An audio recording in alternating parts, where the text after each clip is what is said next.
से बड़ी खबर आपको बता दें, चिकित्सा मंत्री के वायरल वीडियो को लेकर ज्योति मिर्धा का बयान सामने आया। बीजेपी प्रदेश उपाध्यक्ष डॉक्टर ज्योति मिर्धा ने बड़ा बयान दिया। अपनी ही पार्टी के बड़े नेता के एक वीडियो को लेकर उन्होंने यह बयान दिया। चिकित्सा मंत्री गजेंद्र सिंह खींसर के सामने एक बुजुर्ग का सिर की पगड़ी उनके पैरों में रखने का वीडियो सोशल मीडिया पर वायरल है, जिसको लेकर बयान दिया गया। कहा कि जमाना बदल गया है, आपको किसी के सामने अपने सिर पर सम्मान स्वरूप पगड़ी रखने की जरूरत नहीं है। कहा कि हम जनता के सेवक हैं, जनता बेझिझक हमसे काम करवा सकती है। आप लोग मालिक हो, आपकी ही दी हुई हम ताकत हैं। ऊंचे पदों पर हम जाते हैं तो जनता के कहने पर ही तो जाते हैं। सरकार से आपके काम करवाने का प्रयास हम तभी तो करते हैं जब आप हमें वहां तक पहुंचाते हैं। ये पुरानी परंपरा को छोड़ना चाहिए। किसी के सामने सिर की पगड़ी रखने की, सिर की पगड़ी मान सम्मान का प्रतीक होती है, इसको आप पैरों में रखना बंद कर दीजिए। मैं उन नेताओं से भी निवेदन करना चाहती हूं कि अब जमाना बहुत बदल गया है। कोई लोग जो पुराने जमाने के हों, पुरानी परंपरा जारी रखना चाहते हों तो अलग बात है, लेकिन उनको ऐसा करने से रोकने की जिम्मेदारी हमारी बनती है। एक नई शुरुआत हम सबको करनी होगी। हमें चाहे डीडवाना हो, चाहे नागौर हो, चाहे पूरा मारवाड़ हो। डॉक्टर ज्योति मिर्धा ने हनुमान बेनीवाल पर भी इस दौरान जुबानी हमला बोला। उन्होंने हनुमान बेनीवाल का लाशों पर राजनीति करने का पुराना इतिहास बताया। न्यायिक प्रक्रिया के तहत एसपी ने वहां संज्ञान ले लिया था, फिर भी नेताजी वहां पहुंचे, क्योंकि नेताजी की नागौर खींसर से तो उनकी ढाणियां उठ गई हैं। तो देख रहे हैं नया मैदान। ज्योति मिर्धा ने कहा कि हनुमान बेनीवाल कहते हैं मैं और रूप जी गए, जाकर इस ज्योति को टिकट दिलवाकर लेकर आए। मैं कहूं इसमें एक पैसे की भी कोई सच्चाई नहीं है। ज्योति मिर्धा ने कहा कि नेताजी कहते हैं मैंने लड़ना सिखा दिया, 4 चुनाव हरवा दिए।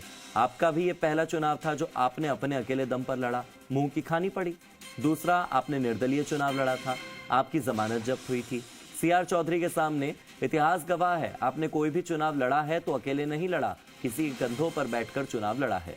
इस दौरान ज्योति मिर्धा ने पूर्व मुख्यमंत्री अशोक गहलोत को बताया जाट समाज का सबसे घातक नेता। पूर्व मुख्यमंत्री अशोक गहलोत पर गंभीर आरोप लगाए उन्होंने। जनता को भी बताना चाहती हूँ कि जमाना बदल गया। आज आपको किसी के सामने अपनी पगड़ी सम्मान स्वरूप आपके सर पे जो पगड़ी है उसको किसी के सामने रखने की जरूरत नहीं है। आप हम लोगों से, हम नेता हैं, उसे भड़का के काम करवा सकते हैं। आप लोग मालिक हो। हम लोग आपकी दी हुई ताकत में मंचों पे चढ़ते हैं, ऊंचे पदों पे जाते हैं और सरकार में आपके काम कराने का प्रयास करते हैं।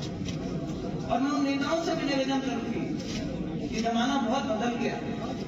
शायद कुछ परंपरागत तरीके के लोग जो पुराने रह गए होंगे वो पुरानी परंपराएं जारी रखना चाहते हैं, लेकिन उनको रोकने का भी जिम्मेदारी हमारी होगी। तो एक नई शुरुआत करनी पड़ेगी हमें, चाहे वो डीडवाना हो, चाहे वो नागौर हो, चाहे वो पूरा मारवाड़ हो। लेकिन ये कहते हैं कि भाई मैं और रूप जी गए थे और जाकर के इस ज्योति को टिकट दिलवा करके लेके मैं तो नेताजी भागे एक खबर अभी की शोभन खतरो मेरा बात सच्ची है। अरे भाई रोटी खाई जो मत क्यों? क्योंकि वो आज हुआ है।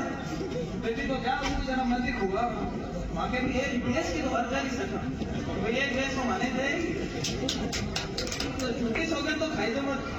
ऐसा ही बात बता दो कि अगर इसमें कोई एक पैसे की भी सच्चाई है, जनता को बरगलाना, ये कहना कि तुम्हें लड़ना सिखा दिया, मैंने 4 चुनाव हरा दिए, इसको हरा दिया, उसको हरा दिया। नेताजी आपने पिछले 20 साल में ये पहला चुनाव है जो अपनी पार्टी में अपने दम पे लड़ा था और आपने क्या पूरी खाई है, आप खुद देख सकते। पिछला जब आखिरी चुनाव आपने लड़ा था, निर्दलीय लड़े थे और आपकी जमानत जब्त हुई, सीआर चौधरी साहब। और उसके बाद से इतिहास गवाह है कि आपने कोई भी चुनाव लड़ाया तो अकेले नहीं लड़ाए, किसी ना किसी के कंधों पर बैठ के सवारी करते थे, मौका परस्त थे और गए तो किसकी शरण में?